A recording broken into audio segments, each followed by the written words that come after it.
성도 여러분 안녕하십니까? 사랑하는 우리 유구 전원교회 성도 여러분들과 함께 귀한 안식일 시간을 보낼 수 있는 특권과 은총을 주셔서 감사합니다. 유구 전원교회는 저희 가족과 같은 성도님들이 함께하는 교회라고 믿습니다. 왜냐하면 저희 아들이 와 있어서도 그렇지만 우리 모두가 하늘까지 함께 가는 믿음의 가족들이기 때문이시죠. 하나님께서 우리 모두에게 주신 최고의 선물이 있습니다. 여러분 무엇을 여러분은 최고의 선물이라고 생각하십니까? 저는 아무리 생각을 해봐도 우리 사람에게 주신 최고의 선물은 성육신하신 예수 그리스도라고 믿습니다. 우리 모두를 위하여 그 모진 십자가의 고통을 다 감내하시고 피 한 방울까지 아낌없이 허락해 주신 예수님을 생각할 때마다 내 영혼을 얼마나 사랑하셨는지를 다시 한번 절감하게 되는 것이죠. 그래서 정말 매 순간마다 주님의 그 놀라운 십자가의 사랑을 감사하지 않을 수가 없습니다. 여러분 모두가 평생 주님의 십자가를 생각하면서 입술에 감사가 끊이지 않는 믿음의 성도들 되시기를 간절히 바랍니다. 두 번째로 주신 선물이 있습니다. 그것은 여기 함께 하게 된 믿음의 가족들이 두 번째로 주신 선물입니다. 예수님의 피로 말미암아 우리 모두가 다 주님 안에서 한 형제가 되었습니다. 그러니 주신 선물이 너무너무 감사한 마음이 들지 않습니까? 여러분 그렇게 감사한 마음이 드시면 조금 떨어져 있지만 옆에 계신 분 손을 한번 잡아보시기 바랍니다. 같이 가셔서 꼭 옆에 계신 분 손을 한번 장로님 한번 손 잡아보시겠습니까? 다시 한번 잡으시죠. 손. 그렇게 하시고 이렇게 인사해 주십시오. 그분에게 집사님은 하나님 주신 최고의 선물입니다. 그렇게 한번 인사해 보시기 바랍니다. 집사님은 하나님 주신 최고의 선물입니다. 여러분 맞습니까? 맞습니다. 이 험한 세상에서 나 같은 죄인을 구원하신 하나님께서 홀로 간다면 얼마나 외롭겠습니까? 믿음의 형제들이 없다면 목사가 서서 설교하는 것이 무슨 의미가 있겠습니까? 하나님께서 우리의 마음의 손 꼭 붙잡고 하늘까지 동행하는 믿음으로 승리하기를 간절히 소원하십니다. 여러분 잡았던 그 손 마음으로 꼭 잡으시고 영원한 하늘 본향까지 동행하는 믿음의 가족들 되시기를 간절히 바랍니다. 저는 이 시간 하나님이 쓰시는 사람 그런 제목으로 함께 말씀을 나누겠습니다. 조동환님이 쓴 나 하나 꽃 피어라고 하는 시가 있습니다. 여러분에게 소개할 때에 한번 여러분 자신을 생각하면서 음미하면서 들어보시기 바랍니다. 나 하나 꽃 피어 풀밭이 달라지겠느냐고 말하지 마라. 내가 꽃 피고 나도 꽃 피면 결국 풀밭이 온통 꽃밭이 되는 것 아니겠느냐. 나 하나 물들어 산이 달라지겠느냐고 말하지 마라. 내가 물들고 내가 물들면 결국 온 산이 활활 타오르는 것 아니겠느냐. 우리는 때때로 공동체 안에 살면서 나 하나 혹은 저 한 사람에 대하여 때때로 무시할 때가 있습니다. 심지어는 내 자신의 존재조차도 별로 그렇게 중요시 여기지 않을 때가 있습니다. 그런데 우리 하나님께서 말씀하시기를 지구 한편에 너 하나만 있었다 할지라도 내가 이 땅에 와서 내 생명을 바쳐서 구원해 주셨을 거라고 말씀하십니다.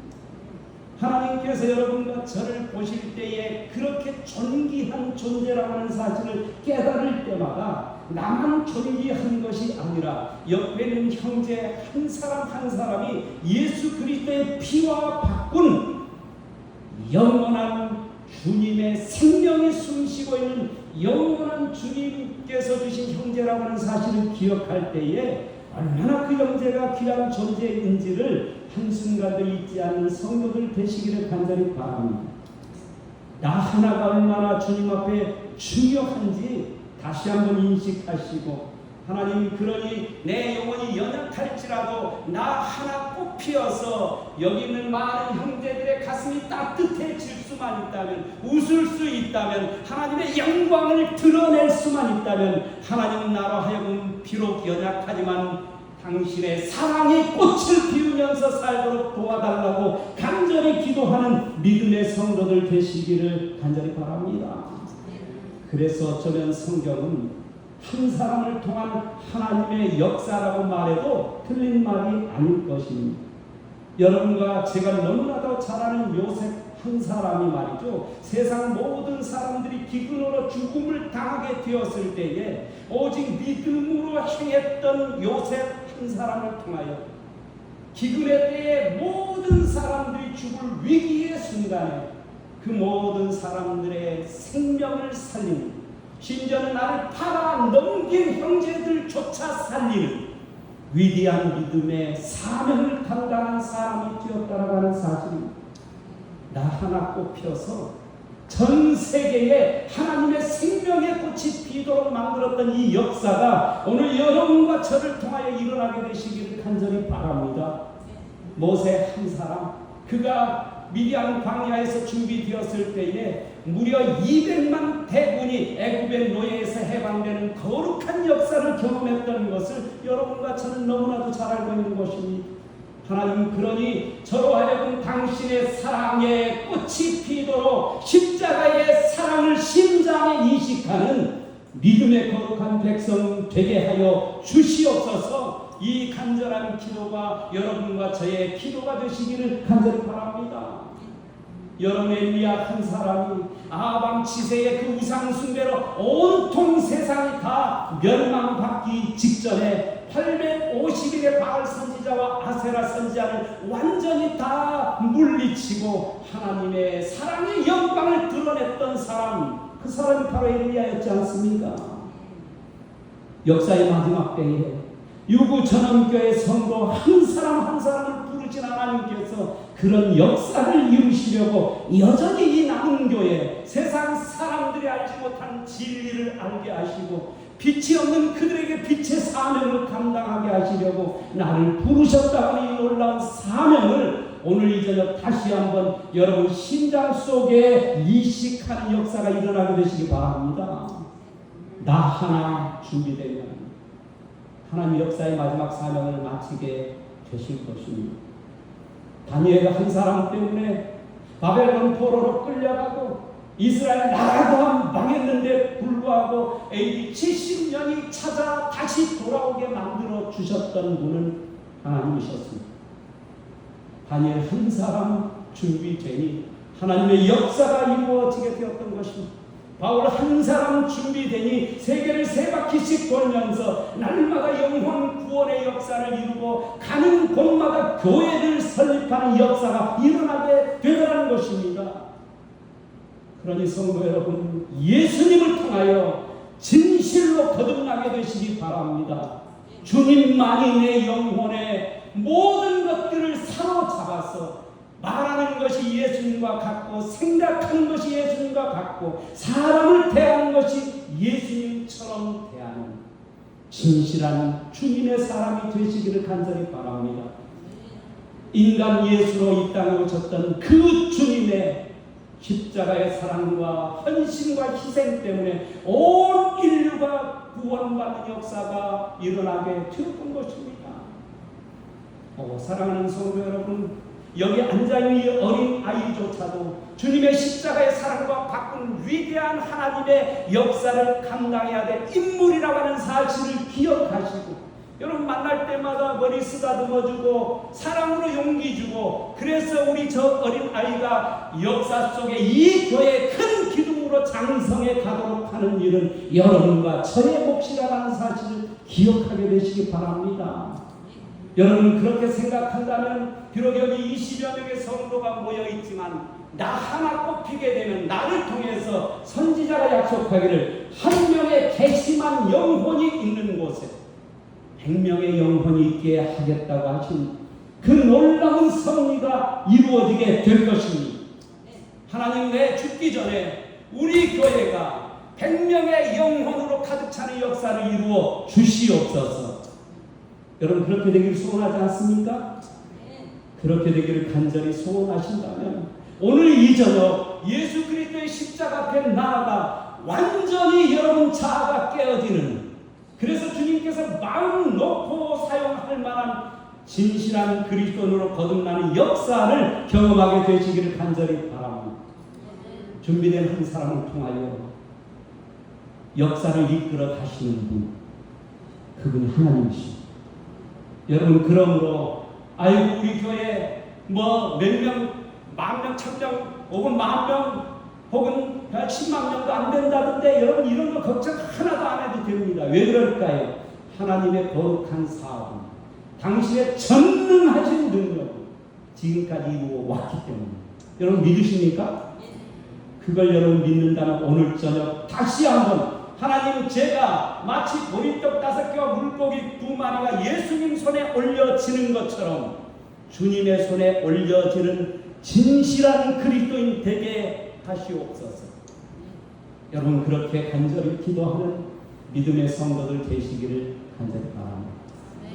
그래서 주님은 나 하나 뽑히기를 열망하시는 마음, 빌립보 2장 5절로 8절 말씀을 우리에게 주시는 것이지. 우리 함께 교독해서 읽겠습니다.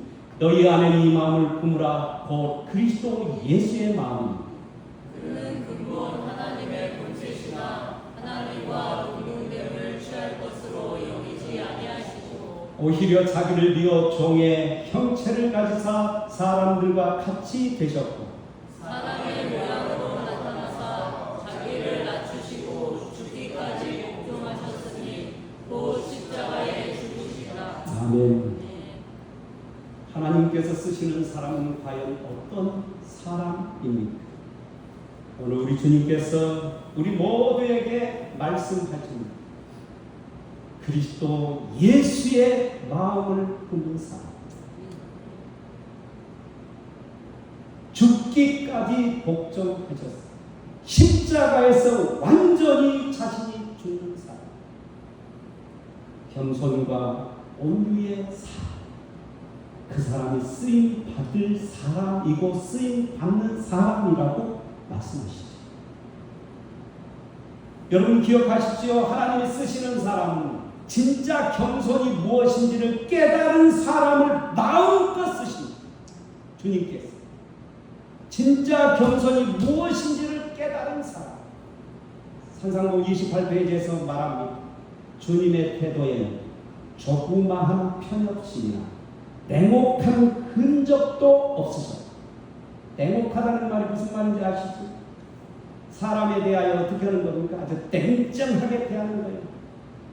때때로 마음이 안 맞을 때, 의견이 다를 때, 생각과 목적이 다를 때 어떻게 돼? 냉혹하게 대하는 거예요. 예수님이 얼마나 그럴 만한 때가 많았습니까? 주님은 날마다 십자가의 사랑을 베푸는데도 불구하고 여전히 주님을 배신하는 제자들 앞에서 주님은 단 한 번도 냉혹하지 않으셨습니다. 오히려 배신하는 베드로를 향하여 베드로야 그래도 나는 너를 사랑한다.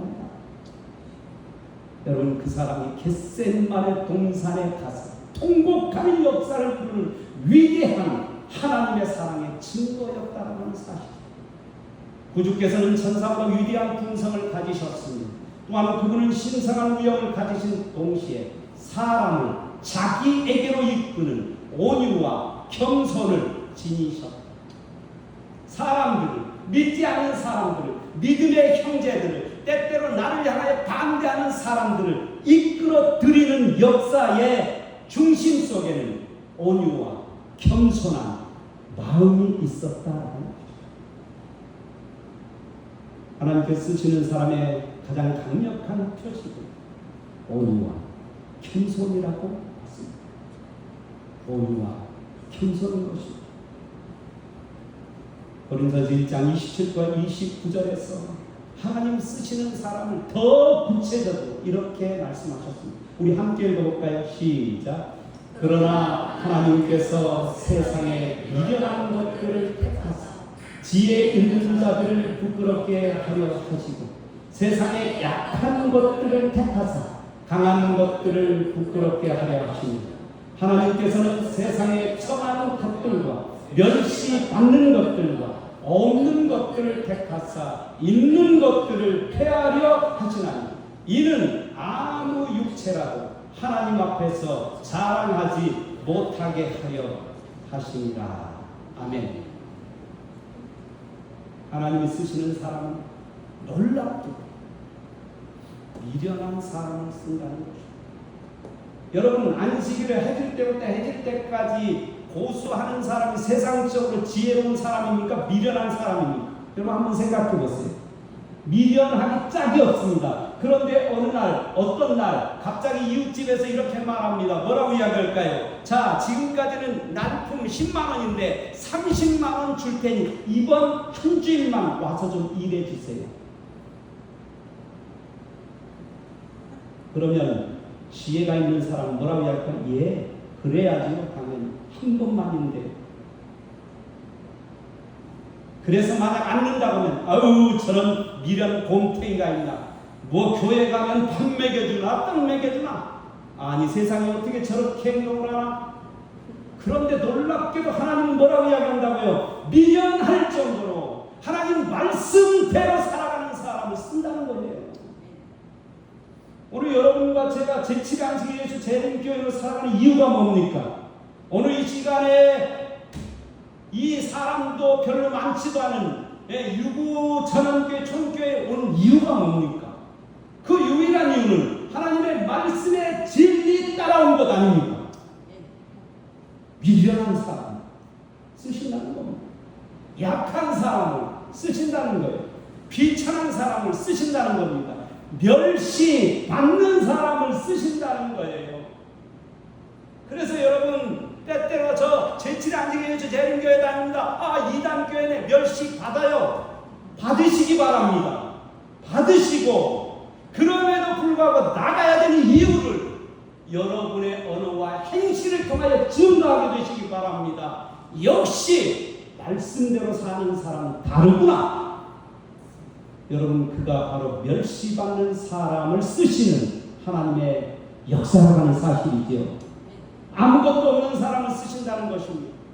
좀 돈깨나 있는 사람 들어오면 많은 교우님들이 야, 정말 우리 교회 뭔가 잘 될 것 같아, 야 저렇게 좋은 사람이 들어왔네 라고 생각할지 모르지만 하나님 뭐라고 이야기한다고요? 있다고 어깨에 힘주는 사람 못 쓴다는 것입니다. 없는 사람을 쓰실 거라고 말씀하고 계시는 것입니다. 여러분, 마태복음 5장 3절에서 여러분 잘 아는 대로 예수님께서 산에서 이렇게 말씀하셨습니다. 같이 읽습니다. 시작. 심령이 가난한 자는 복이 나니 천국이 저희 것입니다. 여러분, 여기 나오는 심령이 가난하다, 일반적으로 사람들은 그냥 얼핏 생각할 때 뭐 다른 사람보다 조금 못 사는 거 가난, 그렇게 생각하기 십상이지만 원어를 딱 들어가 보면 그렇게 나와 있지 않습니다. 뭐라고 나와 있는지 아십니까? 누군가가 도와주지 않으면 죽을 사람, 그렇게 나와. 심령이 가난하다는 말이 뭐예요? 누군가가 도와주지 않으면 죽을 사람. 그게 누굽니까? 가만히 보니까 내 자식이에요, 내 자식. 하나님이 도와주지 않으면 살 사람 있어요, 없어요? 여러분, 삽니까, 죽습니까? 아무리 떵떵거리고 살아도 70평생, 80평생 살면 다 죽습니다. 그걸 인식하고 살아가는 사람들이 누구라고요? 심령이 가난한 사람들, 천국을 경험하는 사람들이라고 하는 사실이에요. 야, 내 힘으로는 안 되는구나, 어쩔 수 없이 죽을 수밖에 없구나, 하나님이 사랑을 부어주셔야 되고 하나님이 은혜를 부어주셔야 되고 하나님 폭포수 같은 용서의 축복을 부어주셔야 사는 사람이구나, 이렇게 느낀 사람만 그 속에 성령께서 임하시고 사랑을 부어주심으로 천국의 기쁨을 경험하게 해 주시는 것입니다. 내가 많은 것을 가지고 있다 생각하는 그 순간 하나님께서 부어줄 사랑과 은혜가 없는 것입니다. 아무것도 없어요. 그래서 날마다 부자라고 생각하지만 가난하게 살아가는 비극적인 그리스도인이 되는 것입니다. 왜 하나님께서 이처럼 연약한 사람을 쓰시는 걸까요? 고린도서 1장 29절에서 말합니다. 이는 아무 육체도 하나님 앞에서 자랑하지 못하게 하려 하십니다. 여러분 혹시 신앙생활 하다가 야, 나는 뒤를 돌아보니 자랑스럽다 이렇게 생각한 적 있습니까? 저도 있습니다. 저도 그런 유혹에 걸리기 십상입니다. 제가 가만히 이렇게 생각을 해보니까 야, 내가 목회하는 동안에 맞아 그래 고독교회 가자마자 내가 저기 뭐 했어요? 교회 헌당했지. 맞아. 청양교회 가서 또 헌당했지. 그리고 온양교회 가서는 교회 건축했지. 이런 생각들이 막 불릴 듯 일어납니다. 자랑스럽습니까? 자랑스럽게 막 생각되는 거예요. 여러분 그때부터 누가 역사하기 시작할까요? 사탄이 역사하기 시작합니다. 무너져 내리게 만드는 것입니다. 하나님의 사랑이 그의 가슴 속에 가득 보여와야 될 그 시간에 자기 교만으로 가득 찬 삶을 살아가도록 만드는 것입니다. 이는 아무 육체라 하나님 앞에서 자랑하지 못하게 하는 것입니다. 아무것도 아닌 인생을 들어서 써주었더니 뭐하고 있어요? 당신이 사랑의 역사로 이루어 놨더니 자기가 했다라고 생각을 하고 있는 내 영혼을 쳐다보면서 주님께서 뭐라고 말씀하신다고요? 너는 결국 죽어 마땅한 죄인이 무너져 내리게 만드는 거예요. 여러분 그래서 사도 바울이 이 놀라운 사실을 깨닫고 이렇게 고백하지 않습니까? 갈라디아서 6장 14절 같이 읽겠습니다. 시작. 그러나 내게는 우리 주 예수 그리스도의 십자가 외에 결코 사랑할 것이 없습니다. 그리스도로 말미암아 세상이 나를 대하여 십자가에 못 박히고 내가 또한 세상을 대하여 그러하니라. 우리 예수님을 만납니다. 비로소 깨닫습니다. 내 영혼의 구원은 십자가밖에 없다라는 사실을 깨닫습니다. 그리고는 그의 영원한 사랑은 십자가와 그리스도가 되었던 것입니다. 시대소망 490페이지, 493페이지에서 말합니다. 우리 함께 읽어볼까요? 시작. 우리는 우리에게 능력 주시는 자를 통하여 모든 일을 했습니다. 유혹과 시련이 닥쳐올 때에 모든 어려움을 바로 잡으려고 기다리지 말고 그대를 도와주시는 예수를 바라보라. 능력 주시는 자 안에서 도무지 이룰 수 없다고 생각하는 모든 것들 다 이루신다는 겁니다. 여러분 믿습니까? 여러분 속에 있는 모든 마음의 부담감, 그래서 도무지 안 된다고 생각하는 그 모든 것들을 이룰 수 있는 유일한 분은 예수 그리스도밖에 없다는 것이지. 여전히 도와주시기 위해서 기다리시는 예수님만 바라보는 사람들, 그들이 바로 우리 유구천원교회 성도 여러분 모두가 되시기를 간절히 바랍니다. 주께서 써 주실 것입니다.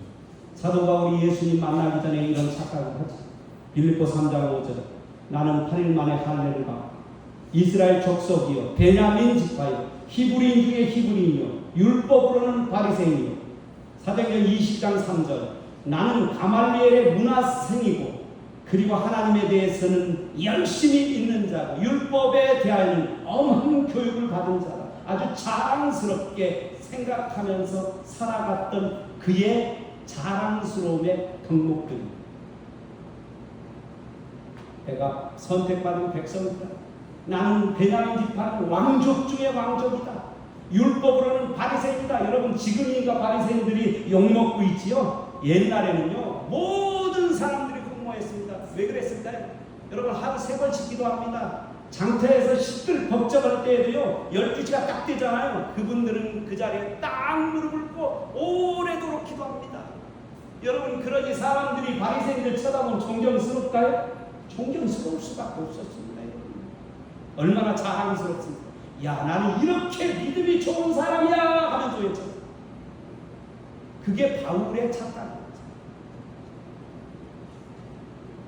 쓰임받는 조건을 선민, 출신, 열성, 지식, 학벌로 생각합니다. 그런데 예수님 만난 후에 그는 이렇게 고백하죠. 빌립보 3장 8절입니다. 같이 읽습니다. 시작. 또한 모든 것을 해로 여기는 내 주 그리스도 예수를 아는 지식이 가장 고상하기 때문이다. 내가 그를 위하여 모든 것을 잃어버리고 배설물로 여기는 그리스도를 얻고. 자, 예수님 딱 만났습니다. 그러다 그 모든 것들, 학벌, 가지고 있었던 재산, 가지고 있었던 명예, 이 모든 것들이 배설물로 여겨졌습니다. 그리고는 그의 가슴 속에 차오르는 그리스도의 사랑만 가득해지게 됩니다. 넘치는 사랑, 영혼들을 향하여 노도와 같이 물밀듯한 그 사랑을 가지고 전 세계를 향하여 나아갑니다.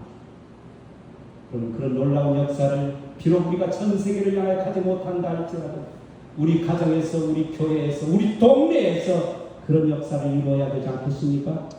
여러분, 그렇게 되기를 간절히 열망하신다면 예수 그리스도의 빛 앞에 서시기 바랍니다. 여러분, 바울이 어떻게 극적으로 변화됐습니까? 다메섹 도상에서 호련히 빛이 그를 비췄습니다. 그리고는 완전히 무너져 내렸습니다. 사람들은 착각합니다. 내가 이렇게 눈이 좋으니까 잘 보지, 이렇게 생각합니다.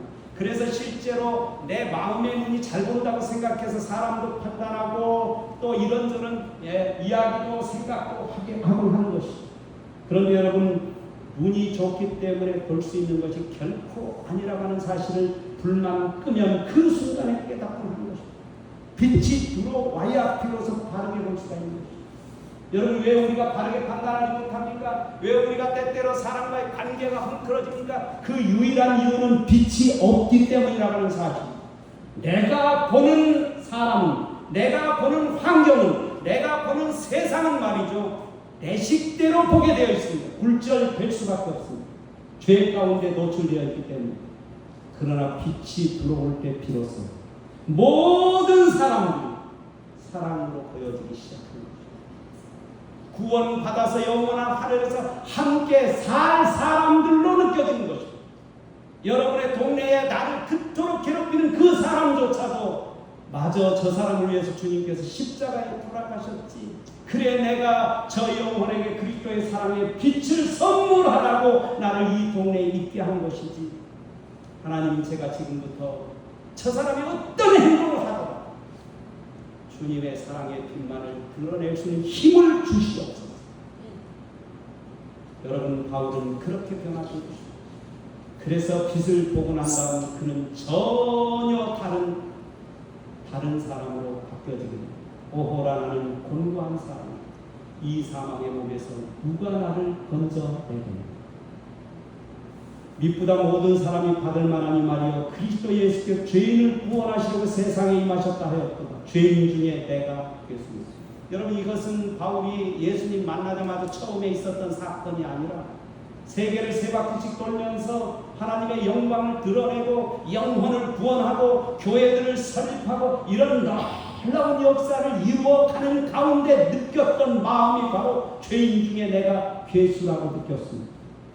예수님께 가까이 나아가면 나아갈수록 영광의 빛이 내 내면 세계를 비치니 내 속에 들어있는 더럽고 누추한 죄가 적나하게 드러나서 견딜 수가 없는 것입니다. 그래서 사도 바울은 내가 죄인 중에 괴수입니다.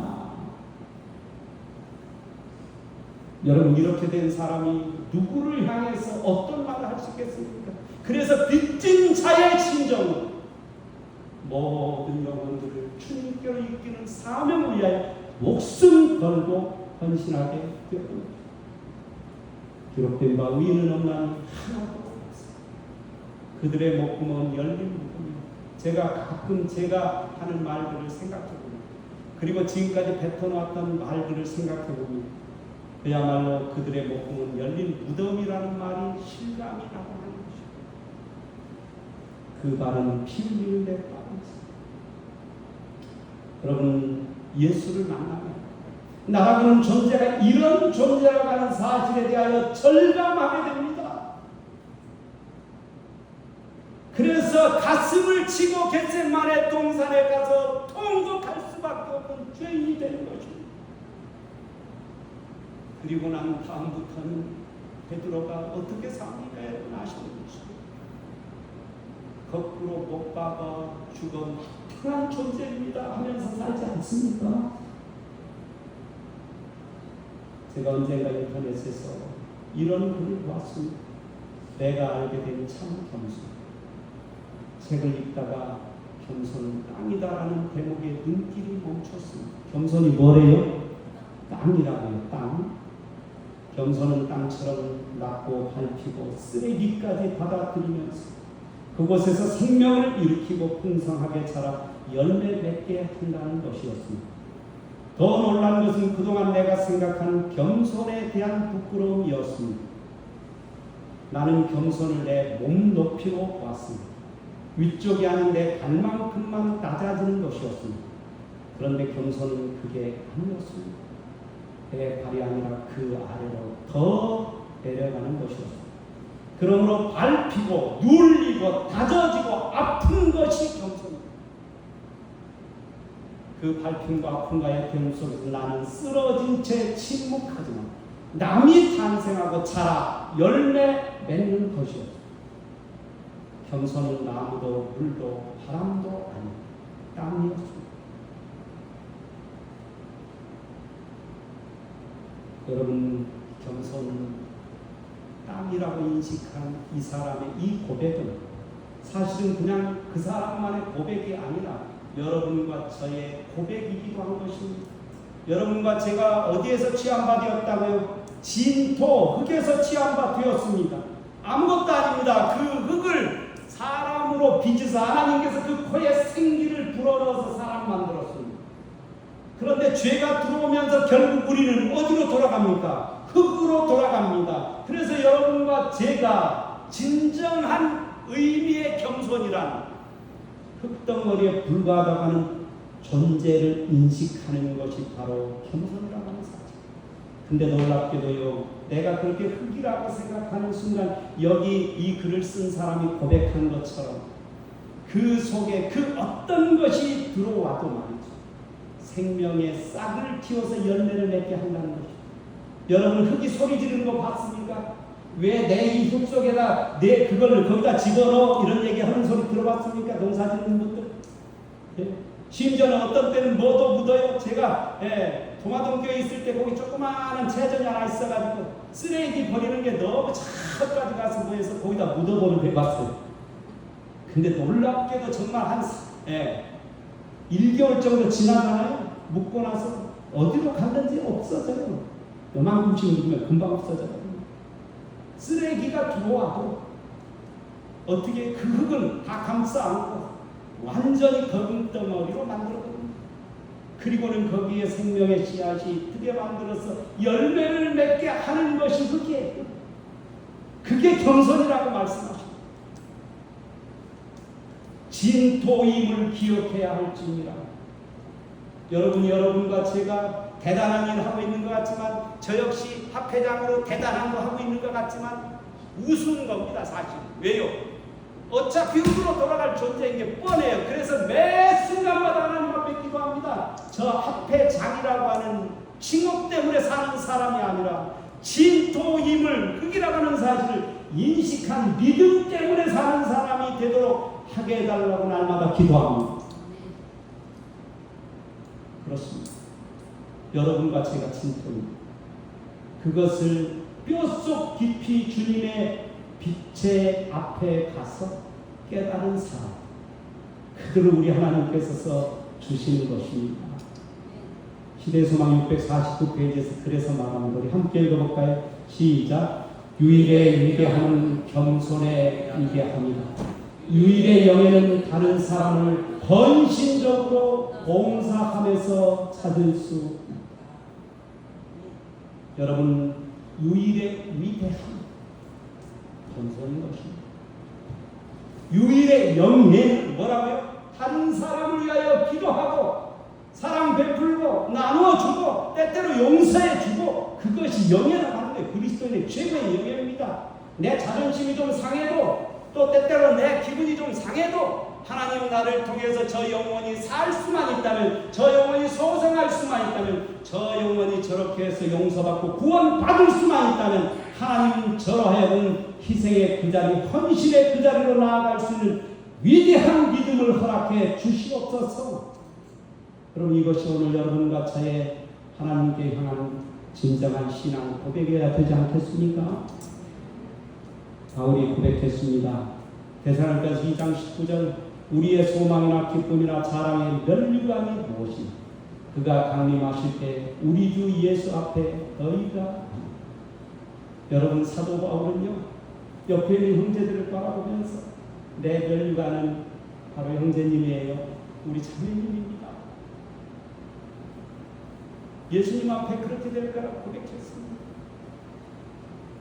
여러분 예수님 앞에 올라가서 그렇게 되기 전에 이 땅에서도 여기 계신 모든 분들이 그 어려울 때에 내가 기도해줬고 또 때때로 부딪힐 때 나를 용서해줬고 때때로 힘이 없어서 낙망할 때에 위로하고 용기 줘서 소성케 한 당신의 사랑 때문에 내가 구원받았습니다. 그것이 면류관이 되어야 되지 않겠습니까?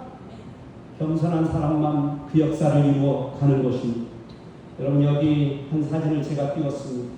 제가 이번에 대청에 갔다 오다가 미국 샌프란시스코에서 일본 가는 비행기를 탔습니다.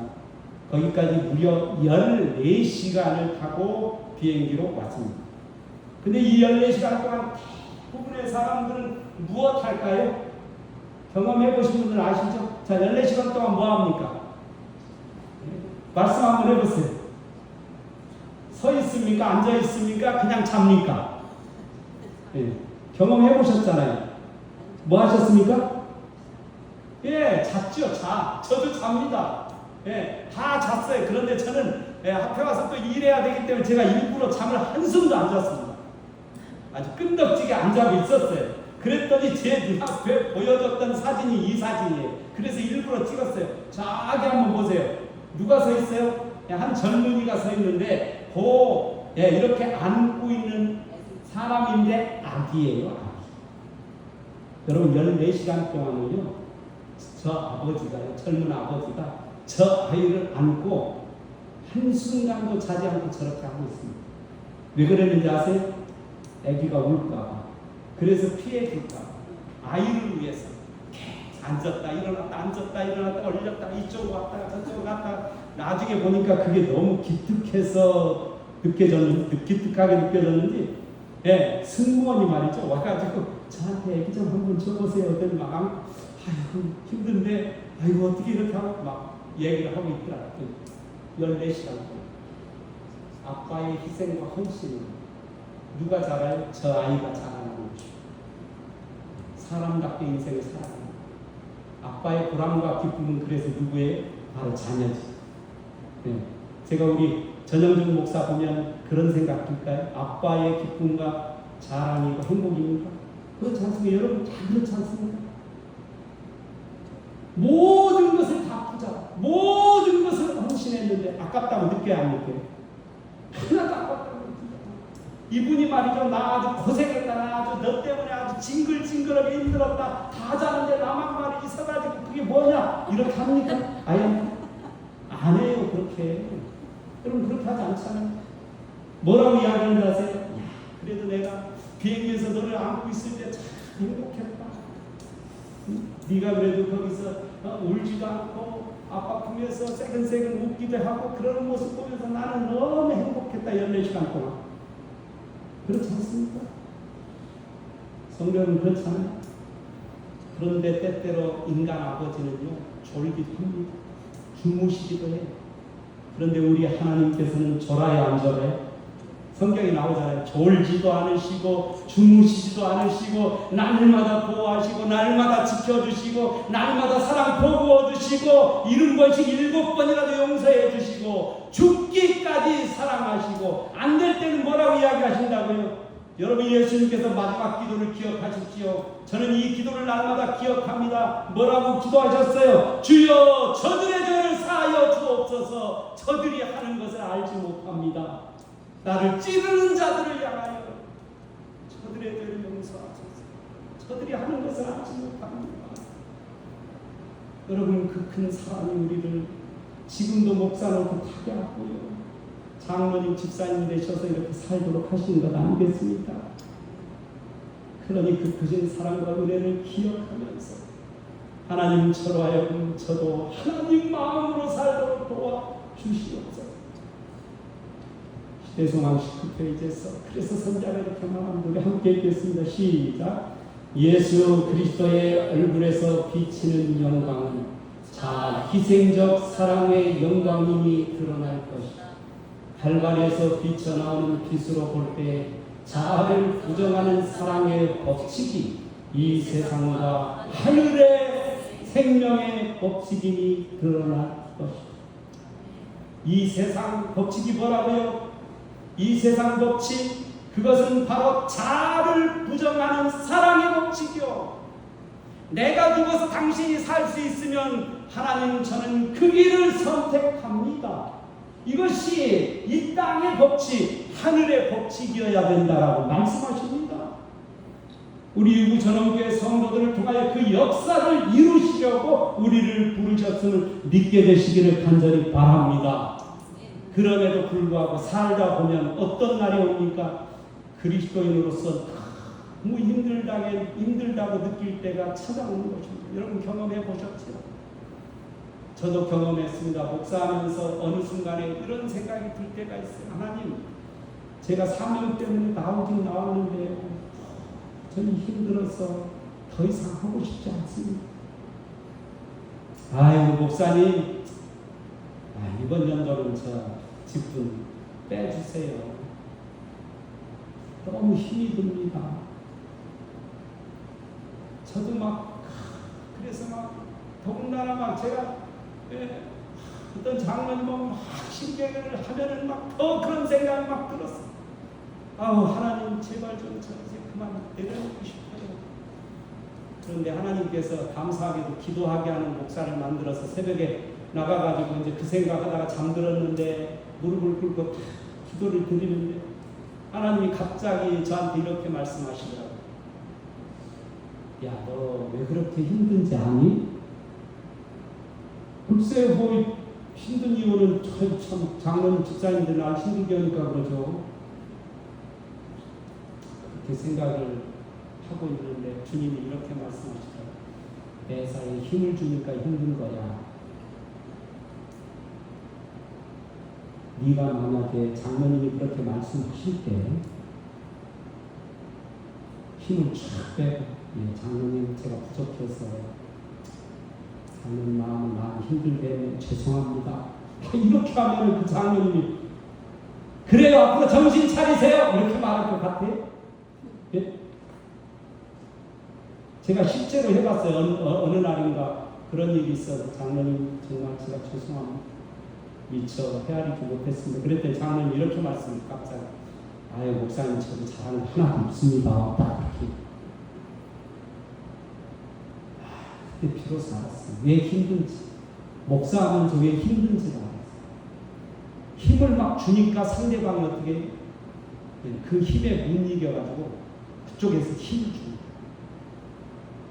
힘을 쫙 빼니까 어떻게 그 힘 쫙 빼는 흡수가 되니까 나중에는 편안함을 느낍니다. 상대.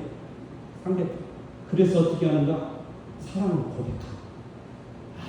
그때 그렇게 내가 했는데 당신은 참 그렇게 온유하게 하는 바람 제가 집에 가서 그런 생각하거든요. 여러분 힘을 빼야 하나님께서 일하십니다. 사실입니까? 예. 제가 30여 년 목회하면서 명확하게 깨달은 거예요. 너 힘 빼야 내가 일해. 알아? 너 정말 일하고 싶지? 하나님의 영광을 드러내고 싶지? 영혼을 구원하고 싶지? 성도들이 하나님의 영광을 보고 아멘 할렐루야 하는 교회에 만들고 싶지? 그렇게 되기를 원하면 내 힘을 빼. 내가 알아서 해줄 거야. 내가 전능한 내가 사랑이 가득한 내가 용서의 은총으로 채우시는 내가 그렇게 할 거야. 여러분 어린 시절에 지금은 다 컴퓨터로 하기 때문에 애들 기억력, 디귿력 이거 가르치는 거 다 컴퓨터로 하니까 별로지만 옛날에는 다 연필로 했잖아요. 근데 그 어린아이들 뭐 지금은 다 유치원 있고 해서 유치원 가면 다 알아서 보지만 어렸을 때 어떻게 하셨어요? 엄마가 기억력, 디귿력 가르쳤습니다. 어떻게 가르치셨습니까? 아이 손을 잡고 기억을 씁니다. 손을 잡고 니은을 씁니다. 디귿 씁니다. 다 그렇게 하셨어요. 우리 어른들 대부분 그렇게 배웠어요. 자, 그런데 이 아이가 이렇게 말합니다. 내가 쓸 거야. 내가 쓸 거야. 그래요. 힘을 주기 시작합니다. 엄마가 말합니다. 너는 가만히 있어. 왜냐하면 지금은 네가 배우는 단계니까 힘을 쭉 빼고 있고 그럼 엄마가 잘 써줄 거야. 그런데 뭐예요? 아, 내가 쓸 거야. 오늘 힘을 꽉 줘버려. 그랬더니 기억이 어떻게 돼? 찍 가버리잖아요. 경험해보셨죠? 자, 그렇게 하고 막 찍 가고 그랬더니 다 가고 났더니 갑자기 승질을 막 그 어린 게 망해. 엄마가 이렇게 났잖아. 그래. 엄마가 그렇게 났어요? 여러분 만약에 그 어린아이가 힘을 쫙 빼고 가만히 있으면서 그래 엄마 기억자 어떻게 쓰는 거야? 이렇게 쓰는 거야? 그러면서 엄마가 써줍니다. 기억력, 디귿력 써준 다음에 그리고는 멋지게 써진 그 글을 보면서 야, 글 뭐지? 이렇게? 네가 쓴 거야 이거. 누가 썼다고 그래? 네가 쓴 거야. 아이고 우리 잘 썼다. 박수 쳐줘. 했어요? 안 했어요? 우리 엄마들 다 그렇게 했잖아요. 하나님도 그렇게 하신다니까요. 힘 쫙 빼고 하나님 당신만이 내 영혼을 들어서 마음껏 사용하시려 주시옵소서. 그리고는 당신이 쉽게 역사를 이루어놓고는 뭐라고 이야기해요? 야, 우리 아들 잘했다. 멋져, 너무 멋져. 그래, 너 장로 사명 잘 감당했네. 우리 집사 감동 잘했네. 그래서 하늘에 이 영원한 상급을 내가 너에게 베풀어 줄 테니 하늘 가자. 그런 하나님의 음성을 듣게 될 것 아니겠습니까? 여러분 기억하십시오. 힘을 빼야 하나님께서 이루시오.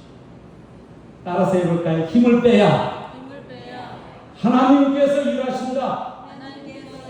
오늘 이 말씀을 들은 여러분 일평생 이 거룩한 말씀의 진리를 가슴에 새기시고 힘들 때마다 여러분 자신 속에 내가 과연 힘을 주지는 않았는지 한번 살펴보시오. 만약 힘을 주셨다면 하나님 정말 죄송합니다. 우리 장로님 죄송합니다. 우리 집사님 죄송합니다. 힘을 쫙 빼고 그렇게 하나님께 모든 것을 맡길 때 우리 하나님께서 마음껏 써주셔서 우리 유구 전원교회 큰 부흥의 역사로 일으켜 주실 것입니다. 여러분 기억하셔서 꼭 이 말씀대로 살게 되시기를 간절히 바랍니다. 말씀 마치면서 정약용의 목민심서에 나오는 글을 읽고 마치겠습니다. 겸손은 사람을 노물게 하고 칭찬은 사람을 가깝게 하고 넓음은 사람을 따르게 하고 기쁨은 사람을 감동케 하고 마음이 아름다운 자여 그대 그 향기에 세상이 아름다워라. 여러분 겸손도 칭찬도 넓음도 기쁨도 예수님 없이는 불가능한 본성을 타고났습니다. 예수님 마음에 오심으로 겸손한 사람, 칭찬하는 사람, 넓은 마음을 가진 사람, 깊은 심성을 가진 사람이 되었습니다. 하나님의 이름의 영광이 여러분을 통하여 날마다 높여지고 그래서 내가 걸어가는 곳마다 하나님 나라가 확장되는 거룩한 기쁨을 누리면서 살다가 주께서 오시는 날 그토록 내가 나를 좋아하고 하나님 나라를 날마다 사모하니 우리 다 함께 하늘에 가자고 말씀하시니 하나님의 음성을 모두가 듣게 되시기 간절히 바라면서 말씀 마치겠습니다.